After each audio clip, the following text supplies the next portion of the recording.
परमेश्वर भस्म करने वाली आग है। मसीह यीशु में आप सभी को जय मसीह के मेरे प्यारे दोस्तों परमेश्वर के बारे में, उस महान परमेश्वर के बारे में मैं आपको एक बहुत बड़ी बात साझा करने जा रहा हूं। अगर आपने मेरे प्यारे दोस्तों उस महान परमेश्वर को अपने उद्धारकर्ता के रूप में ग्रहण किया है और उसके अनुसरण पे चल रहे हैं, तो आपको और हमें उस महान परमेश्वर की आज्ञाओं पर भी चलना चाहिए, क्योंकि परमेश्वर जितने दयालु है मेरे प्रियो, उतने ही भस्म कर देने वाली आग के भी समान है। क्योंकि पवित्र शास्त्र बाइबल में व्यवस्था विवरण का 4 अध्याय का 24वां पद ये कहता है, क्योंकि तुम्हारा परमेश्वर यहोवा भस्म करने वाली आग है, वह जल उठने वाला परमेश्वर है मेरे प्रियो। यदि आप सही रीति से अगर परमेश्वर को ग्रहण किए हैं तो उसी में ही बने रहें, उसके अलावा और किसी को परमेश्वर करके ना माने, क्योंकि यहोवा जिससे प्रेम रखता है उसी को डांटता है मेरे प्रियो। आइए हम जानते हैं मेरे प्रियो, परमेश्वर को आग से तुलना क्यों की गई है। मसीह ने पृथ्वी पर आग डाली और आत्मा एक जलती हुई ज्वाला है। हमारी सेवा का स्रोत परमेश्वर होना चाहिए और हमारे काम का आधार वेदी से निकलने वाली आग होनी चाहिए। परमेश्वर की सेवा करने में हमें न केवल उचित स्रोत जो स्वयं परमेश्वर है, बल्कि उचित आधार हमारे काम का मूल सिद्धांत भी होना चाहिए। यदि हमारे पास उचित आधार नहीं है तो भले ही हमारे पास सही स्रोत हो, फिर भी हम अपने उत्साह या ज्ञान से परमेश्वर के लिए काम कर सकते हैं। पवित्र शास्त्र लेव्य व्यवस्था के अनुसार हमारी सेवा का आधार होम बलि की वेदी से आने वाली आग होनी चाहिए। हम परमेश्वर की सेवा इसलिए करते हैं क्योंकि हमारे अंदर एक आग जल रही है मेरे प्रियो।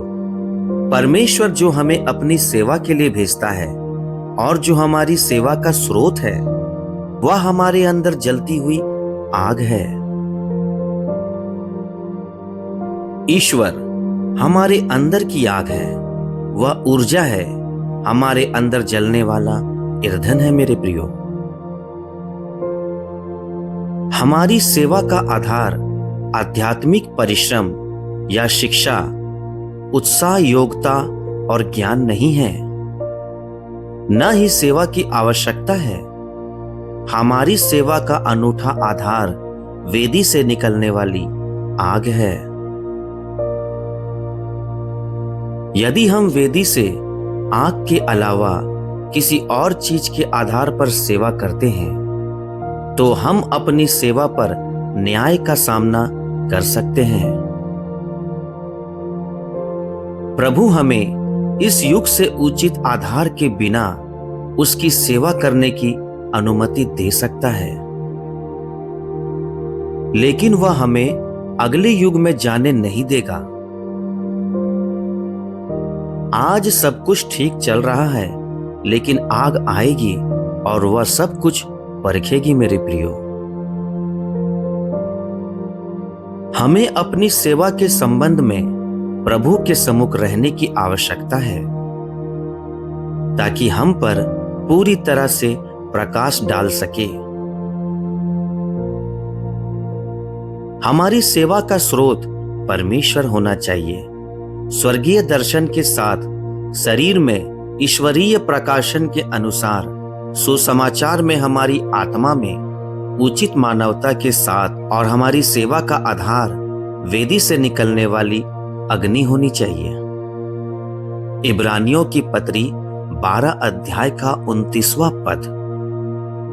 हमारा परमेश्वर भस्म करने वाली आग है।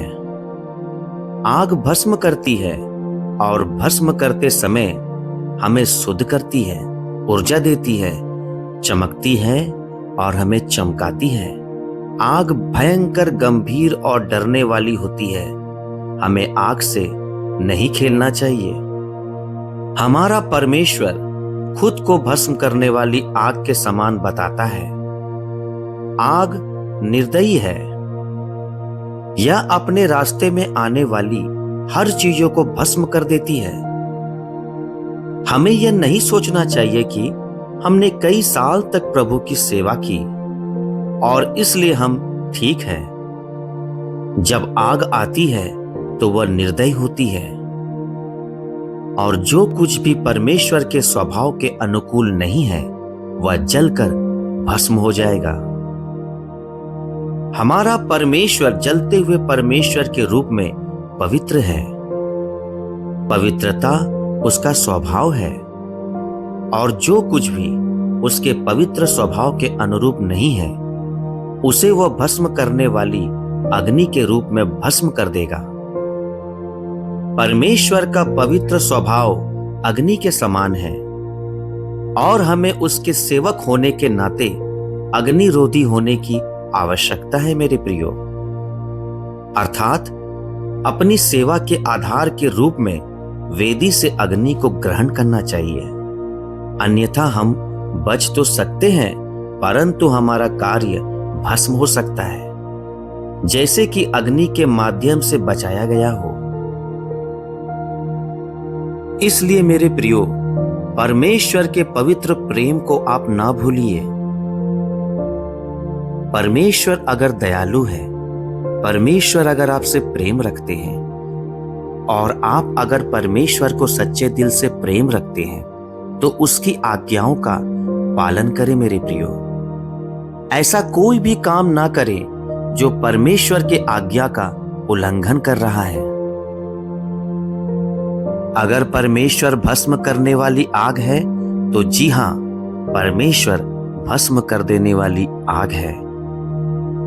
अगर आप परमेश्वर को चाहते हैं, परमेश्वर के करीब हैं, परमेश्वर से हृदय से प्यार करते हैं तो उसके सिवा किसी और को परमेश्वर करके ना मानना। ऐसा कोई भी काम ना करे जिससे परमेश्वर को ठेस पहुंचे। परमेश्वर आप सभी को आशीष दे मेरे प्रियो।